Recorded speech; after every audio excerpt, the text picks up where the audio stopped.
I think there's a video on YouTube somewhere where there's a guy in a Superman costume and he's at a subway station or metro station and the metro is coming in. And just before it stops, he goes to the metro and it seems like he's breaking the metro. And then when the metro starts again, he's there and he seems to be pushing it so that it's leaving. And that's what the central banks are basically doing. Inflation results because prices go up. And once prices are up and they don't move anymore, then of course inflation will come down because prices are not rising anymore. And when we had reached that kind of point that the market consensus was roughly that energy prices are now basically at the top, the central bank started to increase interest rates. And that's like the metro thing.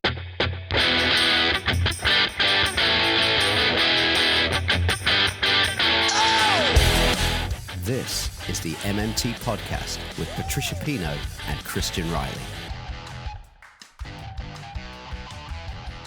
Hi, I'm Christian Riley and welcome to the Modern Monetary Theory Podcast. You can find us on Twitter at MMT Podcast, and you can support the show by going to patreon.com/MMT Podcast. If this is your first time hearing about MMT, you might want to listen to our first 3 episodes for an introduction, which I've linked to in the show notes, along with some other things that relate to this particular episode. And as ever, I've linked to where you can support this podcast financially via patreon.com/MMT Podcast. Support starts at $1 a month or £1 a month or whatever the equivalent is wherever you live. We're 100% listener funded. Your financial support really helps keep the show going, and your support in other ways, whether it's by recommending us to other people or just by listening and spreading the word about this stuff, really helps too. A big thank you to all of our supporters so far, and thanks as ever for the time you put into understanding MMT. Let's dive in. Welcome one and all to the MMT Podcast. I'm Christian Riley. And I'm Patricia Pino. And we are delighted to be joined from Berlin today by our friend, economist, author, and one of the organizers of the upcoming MMT conference in Berlin, Dr. Dirk Ehnts. Thanks for joining us today, Dirk. Yeah, thanks for having me, Christian and Patricia.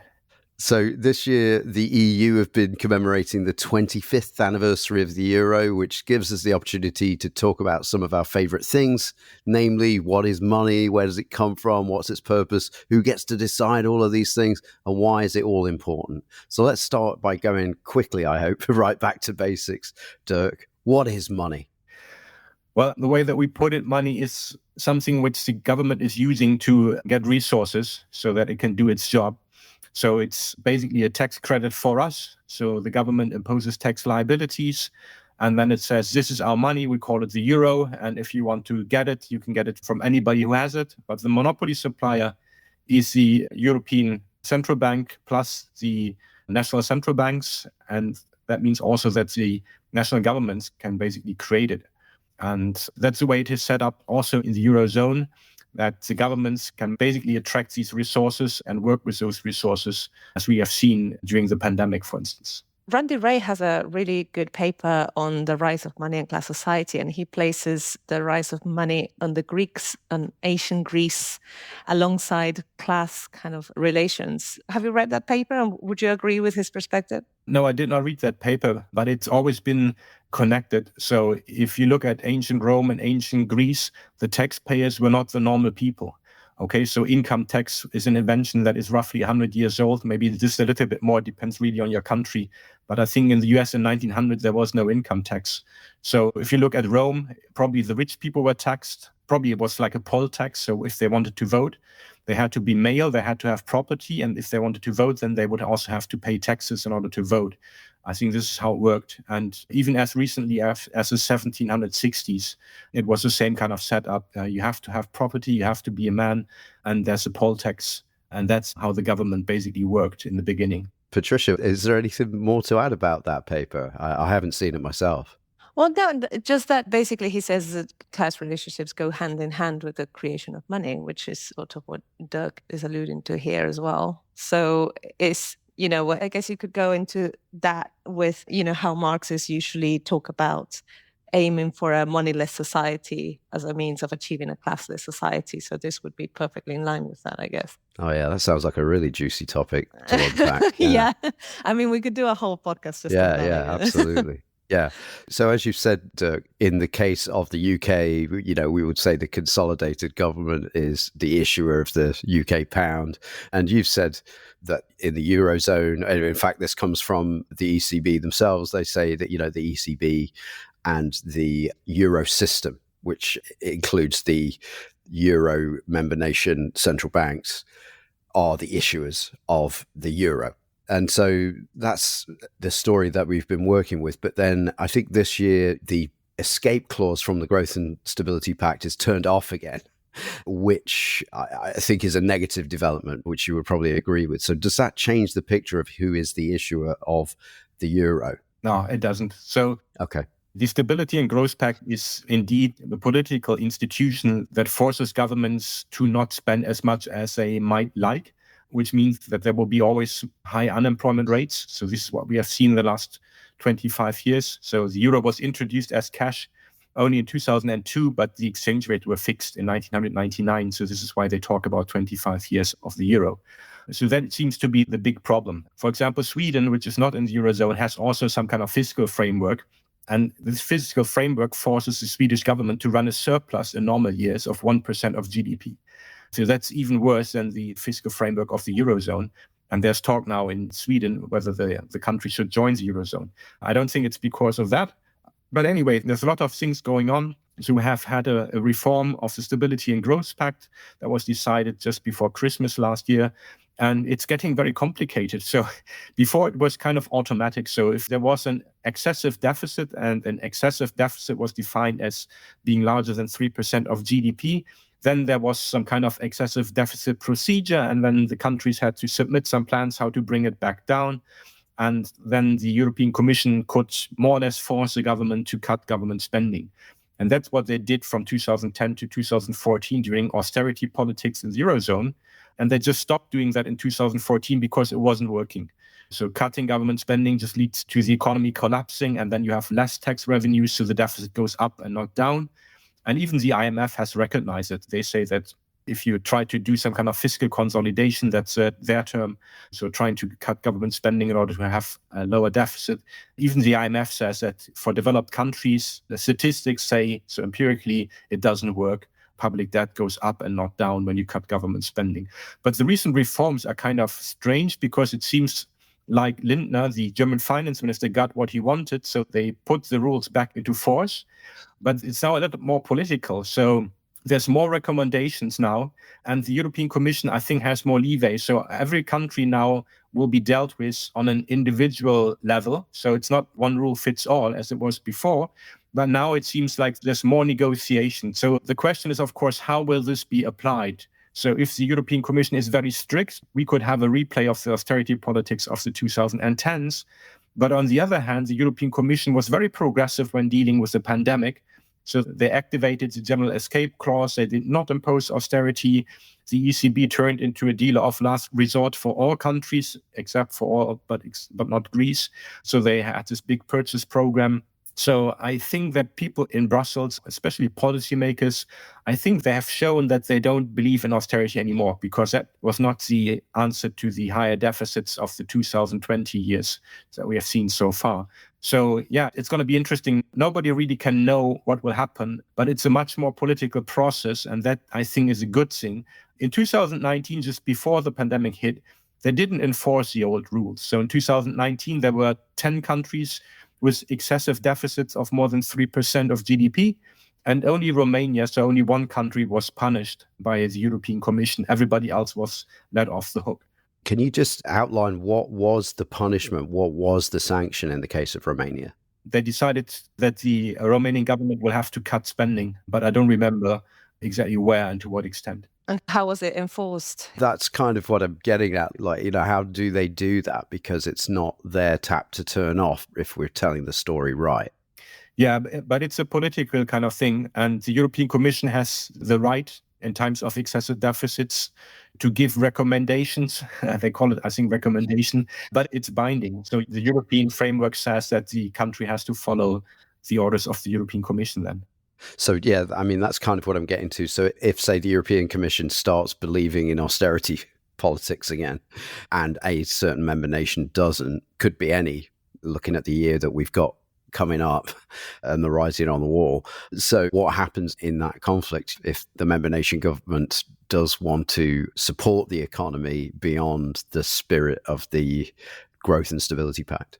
Oh, yeah, that's a very good question. So back in 2012, the answer would have been, well, if you don't do what the European Commission says and the ECB is not supporting you, then you will lose access to the bond market, which means you cannot sell any more bonds, which means you cannot bring your government account at the central bank back to zero, which means the central bank is not allowed anymore to execute your payments.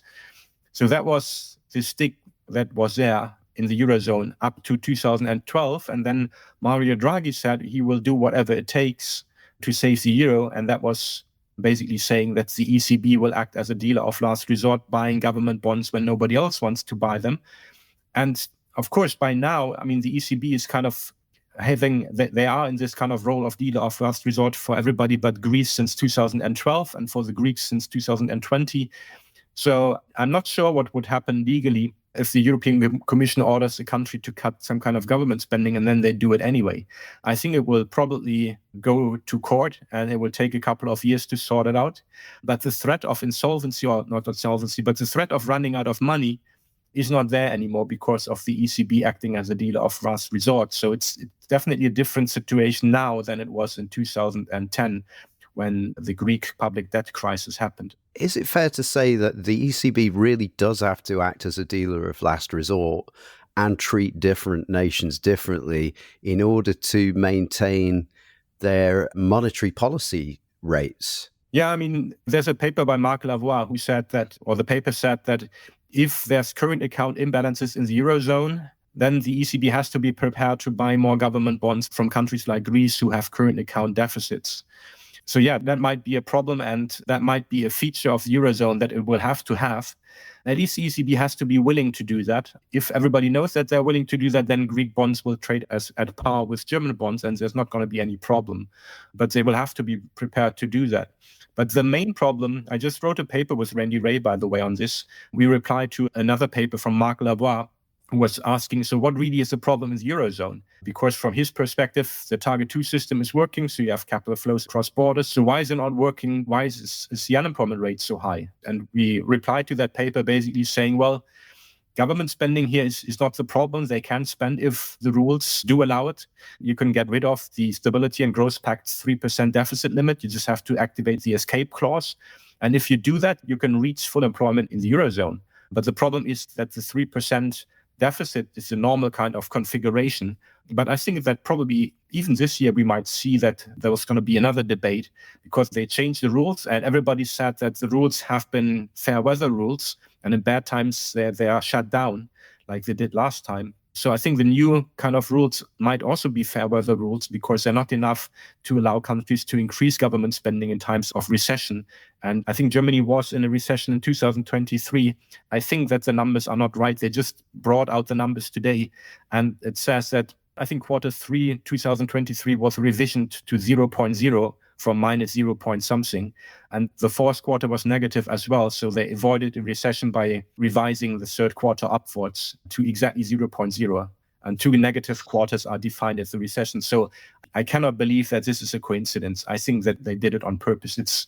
Maybe they didn't, but it smells fishy, definitely. You know, the thing about this, the EU sort of not believing in austerity and then now maybe believing again in austerity, I think if we look at the UK and how Rishi Sunak, for example, reacted to the pandemic, and he himself was like stating that he would provide the NHS or National Health Service with whatever funds it needed to deal, that could be portrayed as a statement, an anti-statement. And it was true for a little while. You know, we could have arguments about how effectively he dealt with the whole thing. It was a disaster. But for a moment there, he forgot that they were concerned about government finances. And then the pandemic sort of being resolved, in inverted commas, they remembered again that public finances are hugely important. I think we know that austerity is a political tool primarily, and for many. And I think it's likely that in the Eurozone, they're going to use it like that. I think if they forgot, austerity during the pandemic was because it was just politically difficult to justify it. at a time when, people were dying and where non-spending might mean increased debts. And it was, in a way to pass on the responsibility onto national governments to ensure that, to blame them for whatever shortcoming in spending that might increase debts in their countries. And of course, by then, the politicians were no longer the rebellious Greeks, or, they had largely fallen in line with the austerity. And I think that there wasn't any appetite for massive increased spending in the EU. And I think they knew that. Maybe I'm skeptical, but I think that, again, that they will bring austerity back as soon as it's politically useful and politically they're able to justify it. But then there is this thing that Dirk touched on at the beginning, which I think we should never miss an opportunity to emphasize, which is austerity makes deficits go up automatically. Dirk, would you mind commenting on why that is? Yeah. So if you cut government spending, then of course you're cutting incomes in the private sector and output also. And that would have second round effects because people who are unemployed have less money to spend. So they spend less and there's less demand than for the supermarkets, restaurants and everybody else. So if you cut government spending, the demand for goods and services goes down and the companies will stop hiring as many people as they did before. So it will result in an economic downturn. And that means that tax revenues will fall because taxes mostly correlate with income. So both households pay more tax when income is higher and also companies pay more tax when their income is higher. So that means that the deficit probably goes up and not down when you cut government spending. But going back to the issue of austerity politics, I think we have to be also cut the European Union some slack here and the policymakers, also in Germany. So they're cutting government spending now in Germany and all over the European Union. But the argument is a different one. Okay, so back in the 2010s, everybody was talking about public debt sustainability. And that's not the talk of town anymore. So they talk about having high rates of inflation, and that's why they are cutting. That's a different game, okay? And that also means that, if you look at the average inflation rate of the last 6 months in the Eurozone and annualize it, you end up with 2.6%. And by the way, we're recording this in January 2024. So that was the inflation rate that we have now. And of course, if we see deflation in China and then international trade is weak, inflation might go down some more. And maybe the ECB in 2024 is kind of forced to cut rates because they think that's what you have to do in times of weak economic growth and lack of demand. And if they cut rates, it frees fiscal space under the existing rules. So if you have less interest rate payments to make as a national government, you can spend money on something else. Giving money to the rich normally ends up with very little extra aggregate demand. But if you can give the money to the lower 50% of income receivers instead, that might provide you with some kind of demand push that comes in handy. And let me just jump in there. When you say giving money to the rich, which is, what we say the interest payments on government bonds is doing, and you're giving money to the higher income bracket or the higher wealth bracket for doing nothing. Whereas if you put it, in that lower 50%, it's generally for them to do something productive. Absolutely. Yeah. Which again, that seems to be logically a better way to fight inflation. If you're adding money into the economy, adding spending power into the economy for nothing, getting nothing in return as a government, surely that's more inflationary than adding it in for actually expanding the productive capacity of the nation. Yeah, the mainstream is wrong because they assume that there's some kind of supply constraint. So they think demand is too high. But in reality, we have lots of unemployment and the companies are basically saying, well, we would invest more and expand production, but we don't because there's a lack of demand in the Eurozone right now. So that's the problem there in terms of analysis. The mainstream just gets it completely wrong. They think that capacity somehow cannot be increased because they have these kind of crazy ideas about calculating kind of output measures. And then they say we are kind of at potential output already, but this is mostly voodoo economics. So there's no agreed rules that can help you to calculate the potential output of an economy. So as John Maynard Keynes, who was also very skeptical about this, always said, we have to look at real things. So we have a real rate of unemployment, and that means there's a lot of people looking for work. And these people, they want to work, and most of them probably can work. So providing more jobs for them and expanding production is the right answer to having some kind of inflation problem. as we do have now. But I mean, now the inflation problem probably is more connected to the energy crisis. But because high energy prices, there's probably less demand for certain goods and products because people don't have unlimited access to the printing press as some units in the economy have. So I think that if energy prices don't start to pick up again, then the inflation thing will be over. But inflation, I think, is very clearly a symptom of higher energy prices. So team transitory has definitely won the debate, I would say. And just to maybe put that a bit clear for maybe people who come to the podcast for the first time. So the mainstream believes that the economy tends towards full employment, meaning that it tends towards a kind of equilibrium, is at full capacity already. So as a result of that, they basically say public policy cannot do anything about supply. It can only manage demand. So inflation can only be an issue of excessive demand. And that's what we're at the moment. Would you agree with that summary, Dirk? Yeah, I mean, you could also approach it through policy papers. I mean, the central banks follow the New Keynesian theory, which I think is not New Keynesian at all, but that's another story. So what the New Keynesians are saying is that there's supposed to be some kind of, they call it a Phillips curve relationship. So either you can have high rates of inflation and then you have basically maximum employment, or you can have stable inflation and then there's a certain amount of maximum employment, but not full employment that you can get.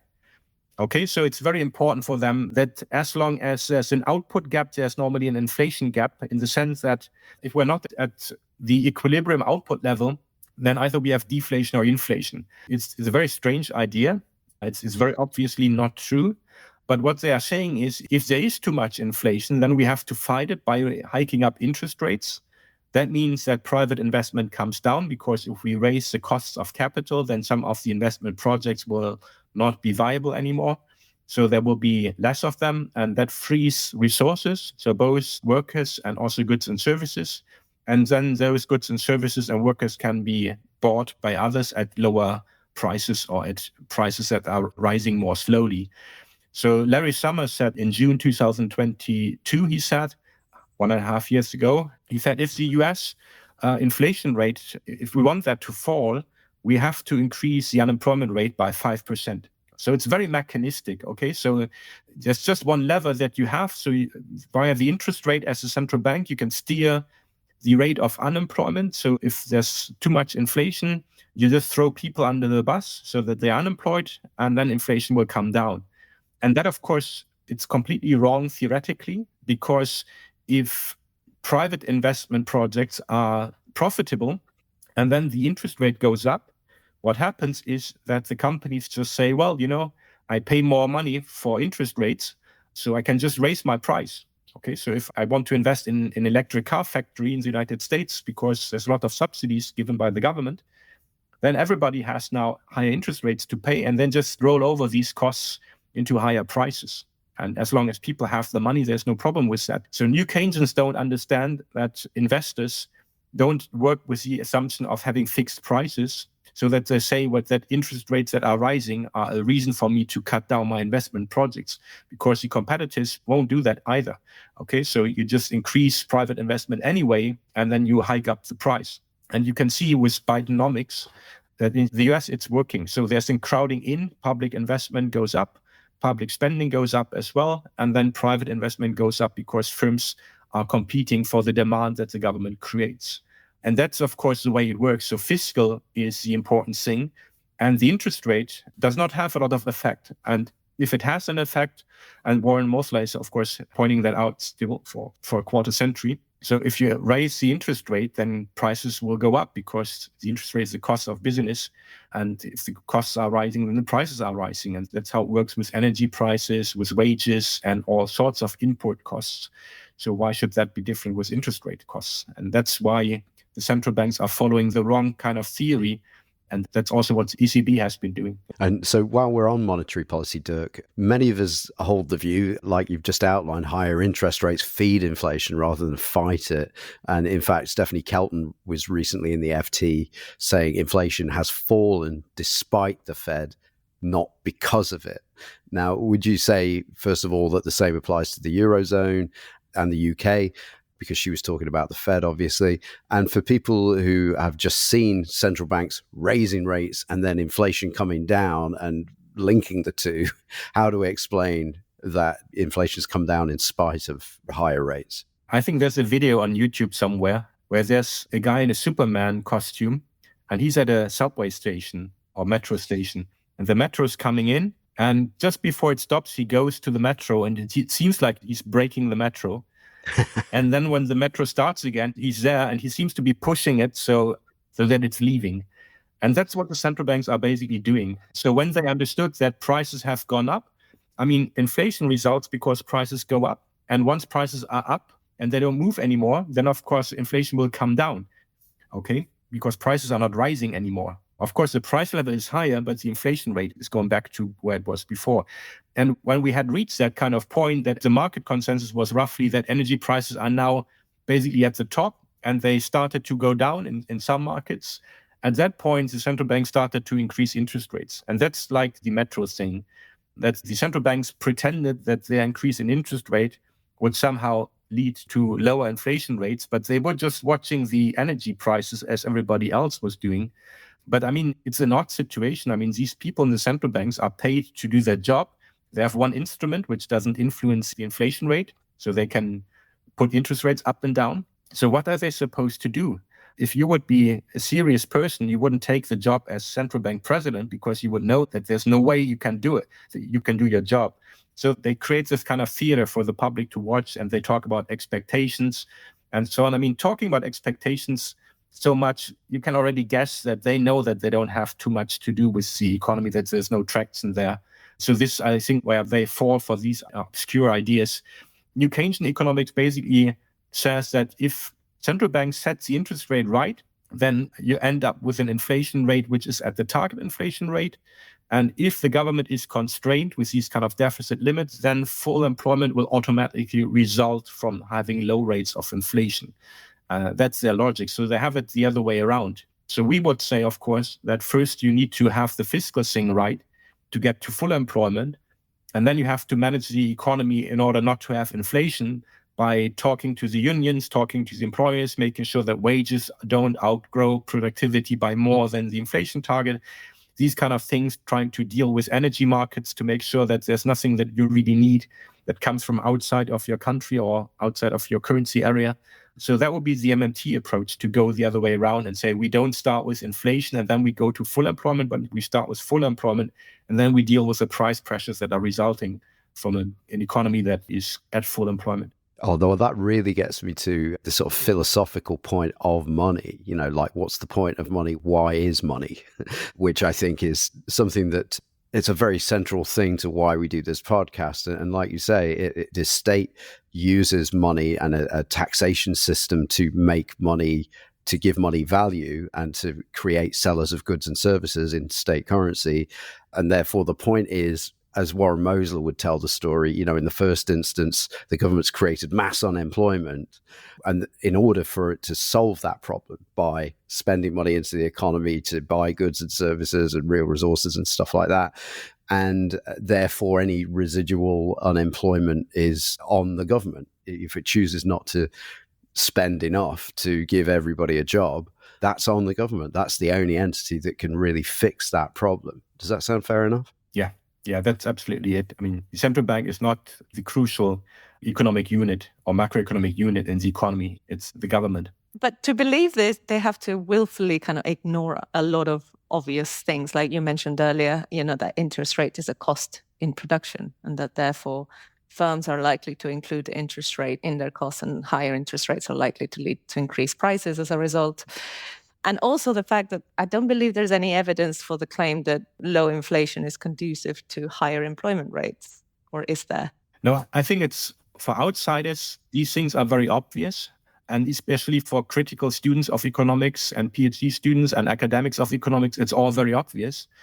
But those mainstream people, they don't connect their models with reality at all. Okay, so they basically say, well, yeah, okay, we know that our models are abstract and you can call them wrong if you want to, but we can get nice predictions out of these models. And Milton Friedman once wrote a paper about this, basically saying that it doesn't matter that the assumptions are wrong if the model works and you can predict what's going on.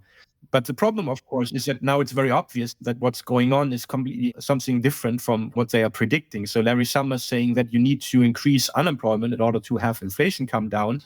And then you compare it with reality. In reality, they increased government spending and employment reached a record high in the United States, and inflation came down anyway. So only in these instances where you can clearly see that the forecast of their models and reality, they clearly don't coincide, this is when it really hurts. But they don't have this idea that their models should be building on assumptions that kind of mimic the real world. So most of my macroeconomic colleagues are very abstract people, very mathematically minded, and they have almost no interest in how things actually work. So I think Warren Moser was always disappointed that, I think it was also Larry Summers that he talked to, that Summers kind of said, well, but you are talking about reserve accounting and I don't know anything about it, so I don't want to have this discussion, basically. And that's something which, of course, it's odd. I mean, normally in a scientific discipline, and I mean, in economics, you should be able to talk about money, how it's created, how it's used, how it was born, basically, how these institutions were built. But most of the macroeconomists, they're just not interested in that. And instead, they follow the old theories built by the decades of work of economists since the Great Depression. Most of that work is more or less very abstract and far away from reality.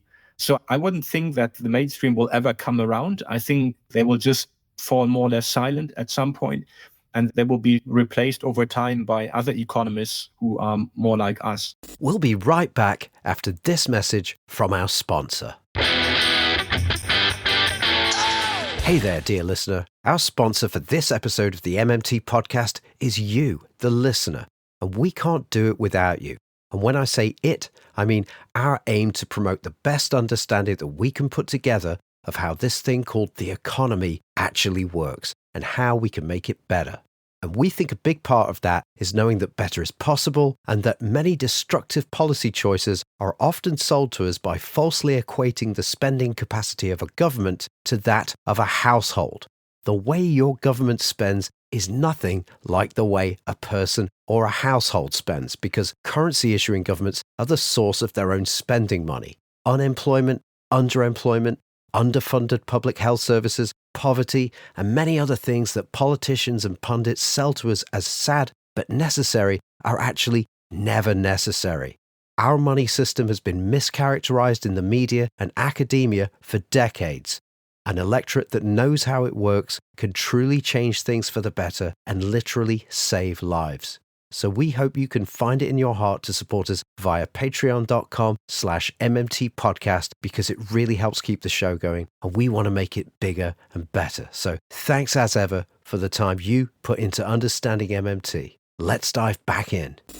And so I just wanted to turn the corner, because this is going to be, I think, a year of debt alarmism and debt shaming. And again, I'm going to just get into this by saying something that our friend Phil Armstrong always likes to emphasize. I like it too, so I'll just say it. Phil always says, ontologically, money is always credit. So whatever signifier of the issuer of that credit chooses, whether it's paper currency or a minted coin or a deposit created by a keystroke on a central bank or a commercial bank's ledger, to the bearer of any of these things, these signifiers of money, what they're holding at the elemental level is credit.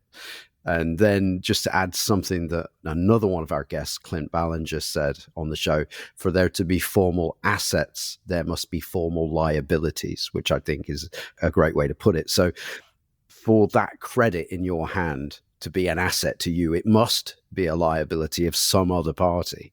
And in the case of money, for it to be a credit to the bearer, it must be a liability, an obligation, a promise to do something for the bearer by the issuer upon demand. So when it comes to state currency, Dirk, what is that promise the issuer of state money, which pounds in the UK, what is that promise the issuer is making to the bearer of its money? Well, I mean, the way you can do the accounting, there's a lot of possibilities to do that. So what really matters is the legal framework. So Georg Friedrich Knapp, the German economist who wrote this book, The State Theory of Money, in 1905, he said that money is a creature of the law. So to understand what the government owes you with its money, you have to look into the law. And normally it says that the government owes you acceptance of its own money for making payments to the government itself. Okay, so if you look at the US dollar, for example, well, you don't have that in UK, we don't have it here in Europe or in Eurozone, but everybody more or less knows what it looks like. And I think it says something like for all debts, public and private. Okay, and of course you could think, well, that's odd. What is a public debt from my perspective? That's the tax liability. So if you have to pay taxes to the government, then the Treasury owes you to take back its own money so that you can get rid of your tax liabilities. And this is how money is a credit for us when we hold it, a tax credit, and it's a debt from the government's perspective. Yeah, which is great. I'm really glad you put it that way, because so when people say, how are we going to pay off the national debt, or how is the government going to meet its obligation, then substitute the words that you just said. How is the government going to meet its obligation to accept its own money back in payment for any charge it might levy on the public? By accepting it, I would say. And so another word for this obligation and this promise made by currency issuers is debt. And that's the problem. People hear the word debt and they think, oh my God, the government's gone to some loan shark, and where is it going to get the money back to pay its debt? And it's just really the wrong word. Or, obviously it's a technically correct word, but it's completely misleading. So, I really wanted to emphasize this idea that for something to be credit to one party, it needs to be debt to someone else. Because as Patricia says, it's an election year for a lot of people, a lot of places around the world.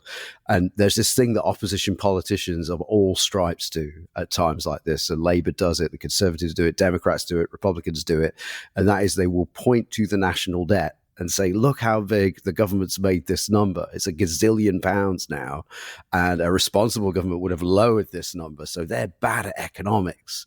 And if you vote for us, we'll bring this number down so that future generations won't have to pay it off, quote unquote, pay it off through higher taxes. And that would be the responsible thing to do. So, why does this kind of talk mislead people? Yeah, that's a good question. I guess it's because from our own perspective as currency users and not issuers, we normally think that we need to finance some kind of payments. So that means before we make a payment, first we have to have the money. So if we borrow some money from the bank, let's say £10,000, we would have to have some kind of income of £10,000, and then we can repay it, plus maybe interest also. And that means for us, debt is a bad thing. It can happen that we go into insolvency because we cannot repay our debts. Maybe we're also illiquid, so we cannot make payments. But of course, the government is the currency issuer, and that's a completely different thing. So we shouldn't really talk about government debt, because it's not that the government owes us somehow this debt, but it's instead it's just a technical operation. So they issue government bonds in order to mop up the excess liquidity created by government spending. To explain it just briefly, so imagine the government spends £100 million, and then they get £80 million back in tax revenues. So that leaves £20 million out there in the money market. And the government is afraid that banks would want to lend that out, and they cannot find anybody who wants it, so they lower the interest rate. So in order to stabilize the interest rate level, the central bank could say, well, let me sell you government bonds or central bank bonds, whatever kind of bonds, so you can hold those bonds, and then you will not be offering these £20 million anymore on the money market. And that's why they used to do it, to stabilize the interest rate. But of course, by now, we have an interest rate also being paid to banks who have the reserves in their deposit at the central bank.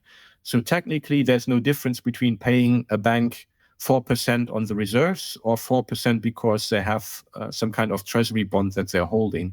So by now, it's really not necessary anymore to have government bonds being issued by the government. We could easily do without. And that, of course, would mean there would still be public debt, but it would be clear that the asset that is correlated with the public debt, that these are reserves at the central bank, and there's no maturity, and there's no idea of somehow paying back the banks because the banks want that money.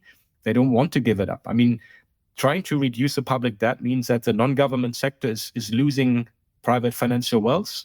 And I mean, that's like a monopoly game where somehow the game master says, well, you know what? In order to improve the game, I take away 2 currency units from every player. And then, of course, the players would be astonished and said, why would you want to do that? That's not going to help the game at all. You take away our money. And then, of course, the bank debt, so there's just a bank Let's call it a public bank in monopoly. So yes, the bank's debt, so the amount of spending by the bank minus the money that the bank has received. So yes, that goes down, but it doesn't help the game. So that's the main point of MMT when it comes to fiscal things, that governments should spend and look at resources and look at what they want to do with those resources, and maybe make sure that there's going to be a sustainable economy and we don't use resources that we cannot replace or that have bad effects on the planet or the nature or us directly. So that's the important thing to watch. But looking at deficit to GDP ratios or public debt to GDP ratios, or thinking that nominal public debt somehow is something which has to be repaid, that's a completely wrong way of looking at things. Yeah, though that brings me nicely to, we've got our opposition party over here, the Labour Party, who maybe 12 months ago proposed a £28 billion green investment fund because, hey, there's a climate crisis. I mean, a catastrophe, but let's use the more watered down word, crisis.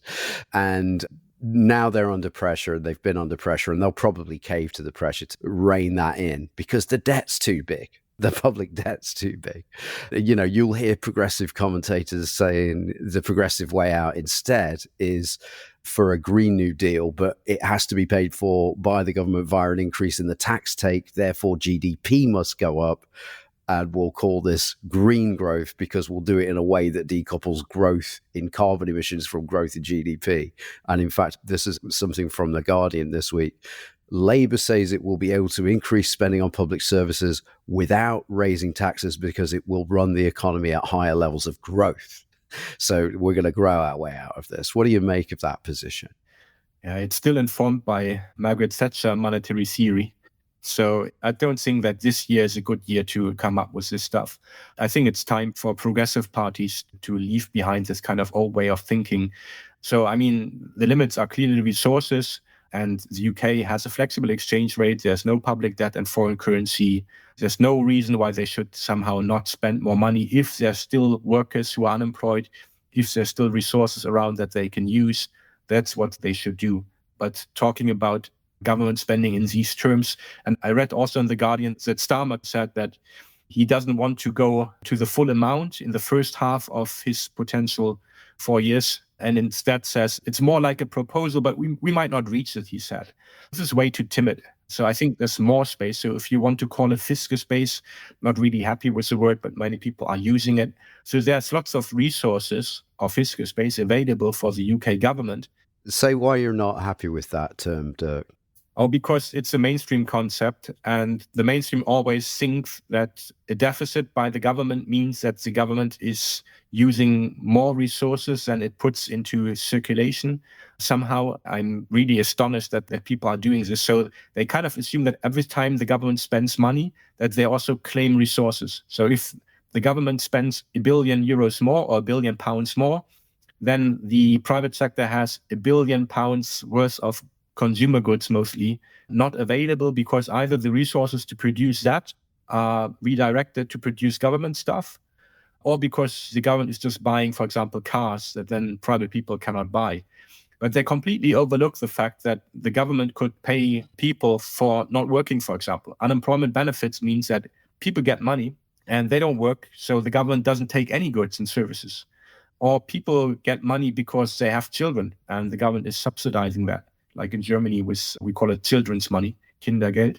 So there's all kinds of subsidies also where the government spends money and doesn't buy anything. So the mainstream people, they marry money to resources, and they do it in a way that both always go up and down together. And in reality, of course, you cannot say that a government, for example, which has a high public deficit, takes away a lot of resources. It depends on what the government is buying with its money. So you could have a high public deficit and a government which is really small, but tax revenues are low, and that leads to a high deficit.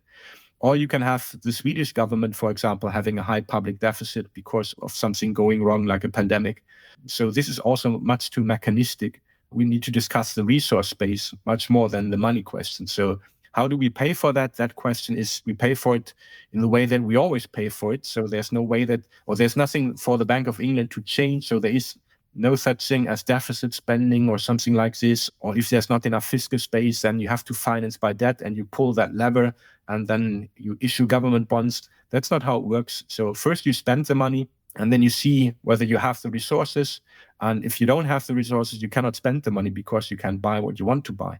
So I think that MMT it's more precise when it comes to debating the possibilities that a government has. And I wish that Labour would understand that and use this kind of framing to explain to people why what they're doing is responsible in terms of the fiscal dimension. It seems that to me that we're back in 2019 type of arguments in the election here. We haven't moved on in the way that the EU has. At least the EU now justifies austerity on the basis of inflation.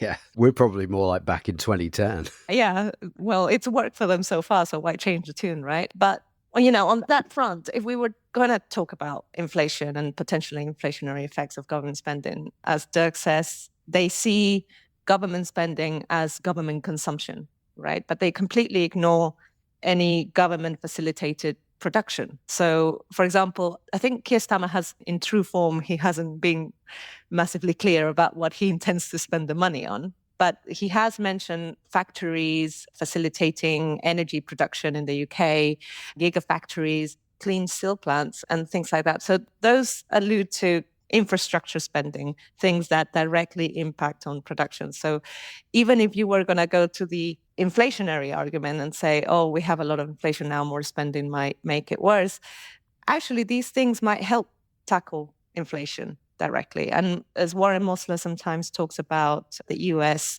Health Service and thinking that if they were going to bring that into the government, you might actually need a tax cut as opposed to a tax increase for health spend. And I think that, you can apply that kind of thinking to other things that do increase productive capacity and say some of this investment might actually necessitate a tax cut as opposed to a tax increase. But nobody, of course, is talking about that. It makes a difference what you spend that money on, right? Yeah, absolutely.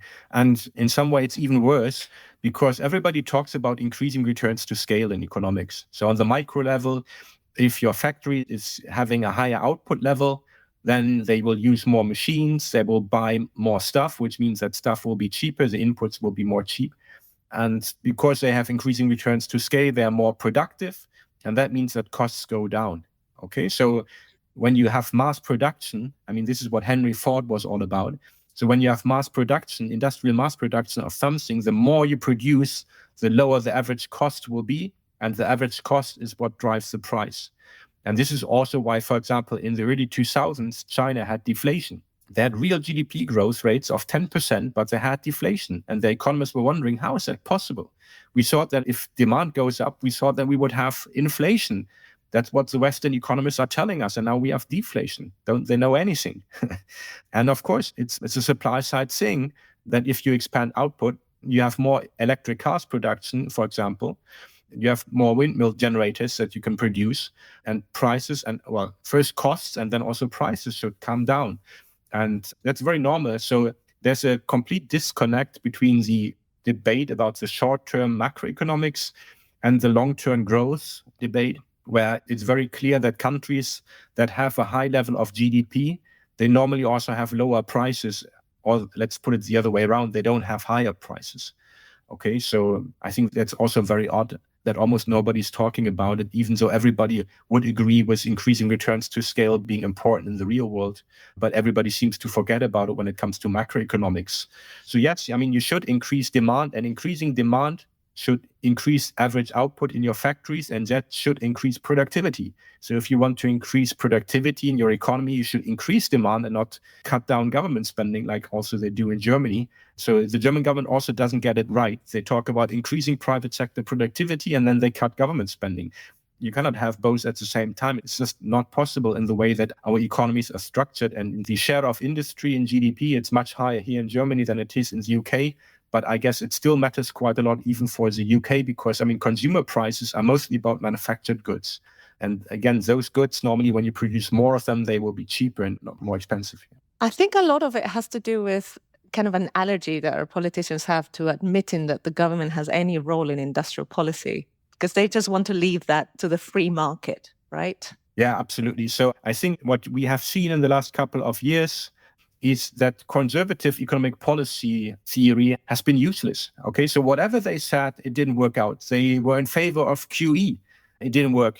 then they tried to increase interest rates more than once in order to fight inflation. It never worked. I mean, I was just writing an article about the history of the euro. And if you look at the euro, starting in 1999, we had a bit of inflation back then, and it ended in a recession, roughly of 2000, 2001. And then if you go forward, well, in the year 2006, 2007, oil prices reached $150 almost per barrel, and inflation went up to 3 or 4% in the Eurozone and also in the US and elsewhere. So they raised interest rates, and it was a disaster. I mean, the higher interest rates created or helped to bring along the financial crisis, which was probably going to come anyway. But you cannot claim that raising interest rates would somehow help to bring down inflation. It created deflation and a financial crisis. Then in 2012, 2013, when energy prices rebounded in the Eurozone, they raised interest rates again, and we had a double-dip recession, which is kind of a special case because when you talk about MMT and higher interest rates, you can say, but high interest rates should add demand. Yes, they should, but they also make mortgage rates go up. And if you come out of a real estate crisis and then you increase interest rates, then real estate prices will be falling again, and that kind of stops construction, and that also influences expectations of where the economy will be heading. So I agree that interest rates can be expansionary, but it's always a net effect. For example, in Sweden, public debt to GDP is very low. I think it's 30-something%. But they have mortgages which are 105 years sometimes. That's the maximum that is allowed. So if you have very long mortgages and lots of them, and you have high real estate prices and flexible interest rates on these mortgages, then of course raising interest rates will take away a lot of purchasing power from households and transfer it to the banks, whereas the additional interest rate payments from the public sector to the private sector are relatively small. So I think that it's really, you have to look at the country when you are wondering whether a rise in the interest rate will be expansionary or not. Well, we should maybe write a paper about this to put these ideas into a formal mathematical model. Anyway, the Eurozone was not successful raising interest rates and fighting inflation. It never worked, and it didn't work this time. So we are really in a state where conservative economic theory has failed us again and again, even by their own standards, and they never admitted that. But I think the rise of right-wing populism is also the result of conservative economic policy making being such a failure that other ideas are gaining ground. And of course, it's nicer if these are progressive ideas, but this is politics. So old school traditional economic policy ideas of increasing unemployment to fight inflation are replaced by even more extreme economic ideas of popular right-wing parties, which I think because we have European elections this year, which, well, you're not going to be talking about too much, I guess, but the right-wing parties in all over Europe, they are still on the rise. Oh, no, this is a very live issue. I'm seeing stuff about this, yeah. And it is a failure of the progressive left is not coming up with serious alternatives to address economic pain. I think that's fair to say. You know, I'm not really punching left here. I'm punching center left. No, I mean, this is clear that there's lots of economic problems. There's lots of social problems. And instead of addressing those deficits in our societies, the governments look at the fiscal deficit. And whenever there's the pandemic or a crisis or some kind of conflict like in Ukraine, then the money's always there. So they are kind of progressive policymakers in times of crisis. But when it comes to everything else, they are kind of going back to these conservative ideas that there's public debt that needs to be repaid and you should not live beyond your means. And all this kind of framing comes out. Of course, you could change the framing also coming from the center left and talking about the war on poverty. I mean, that has happened before. I think it was the Johnson administration in the US in the 1950s and 60s. So yeah, that's always possible to change that kind of framing and change also the theory behind the politics.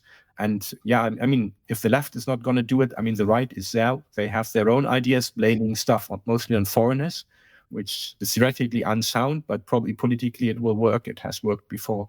Well, it's a group that can hardly defend themselves politically. They have no organized voice, immigrants, so it's very easy to pick on them. I was going to say, we also seem to have a political and media culture where if the extreme right start gaining a voice or become more mainstreamed, that's free speech.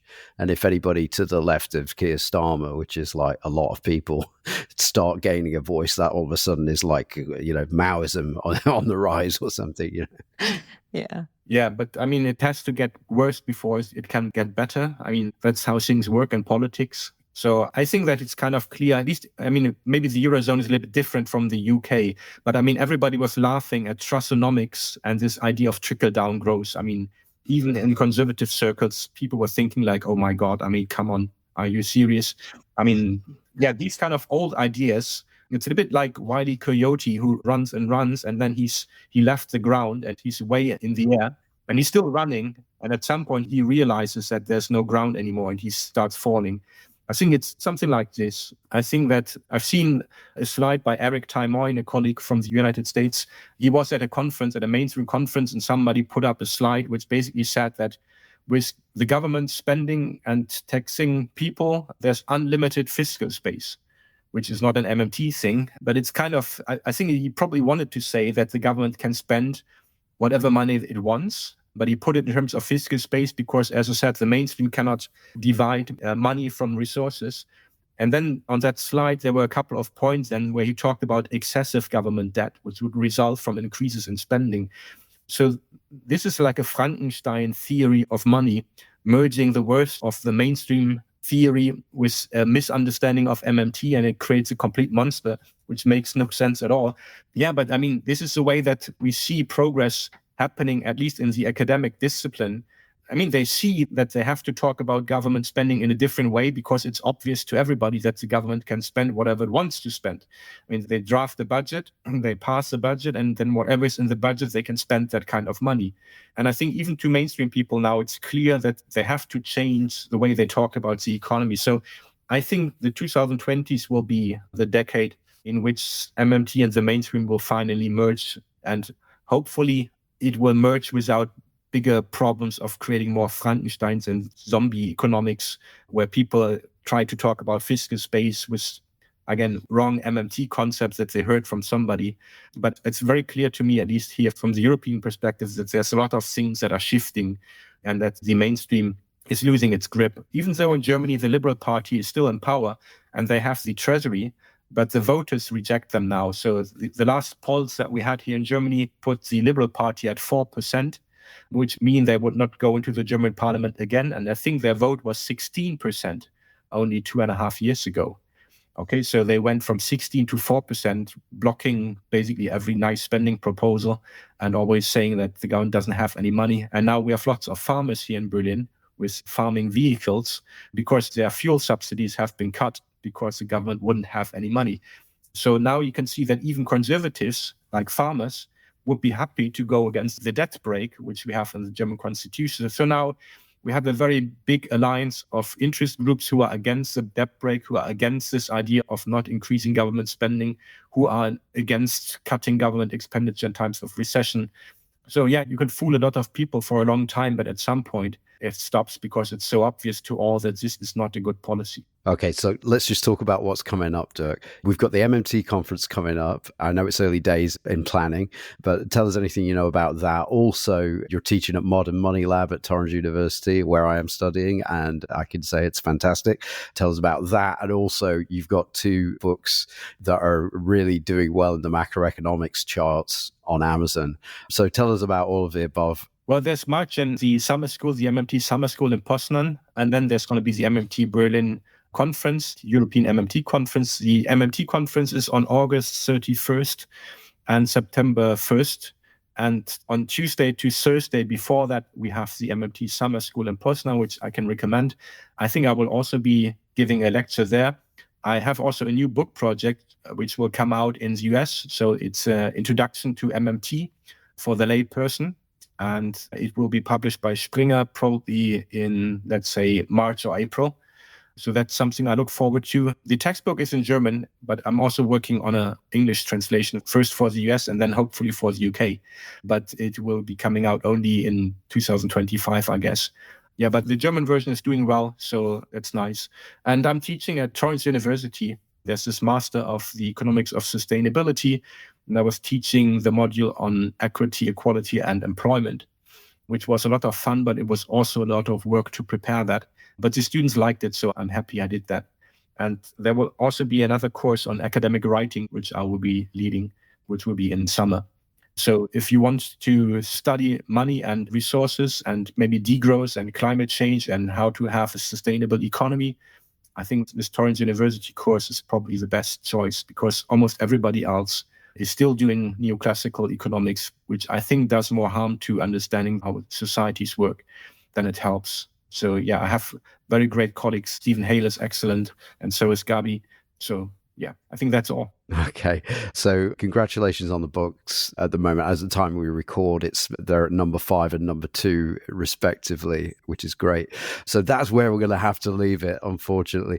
We've been speaking to Dr. Dirk Ehnts, and I'll link to where you can stay current with Dirk in the show notes for this episode, along with where you can find out more about Dirk's MMT and European Macroeconomics course at Maastricht University, which we didn't talk about. And that runs for a week starting on the 19th of August, but the application deadline for that is the 19th of July, so don't miss out. Dirk's also going to be teaching, as he said, at the Lipinski Foundation's highly recommended MMT Summer School in Poznan, Poland, from August the 27th to the 29th, and he'll also be at the 4th International European MMT Conference, which takes place in Berlin on the 31st of August and the 1st of September. If you want to take your understanding of MMT and real-world economics to the next level, as Dirk said, Modern Money Lab is running online graduate and postgraduate courses. And also these courses are taught as standalone subjects, so it's possible to study a subject for a few weeks and then decide if you want to take it further. Personally, I'm really enjoying it. I'm learning a lot. But the main reason I'm studying there is because of the teachers. Long-time listeners will know many of them from our shows. As a student, I could say they are the best in the world at what they do. Finally, as ever, for our Patreon subscribers, there's a link to all of our Patreon-only episodes, lots of extras there for you to unlock. Check out the show notes for all of the above. But for now, thanks so much for joining us today on the MMT podcast, Dr. Dirk Ehnts. Yeah, great work. Thanks for having me.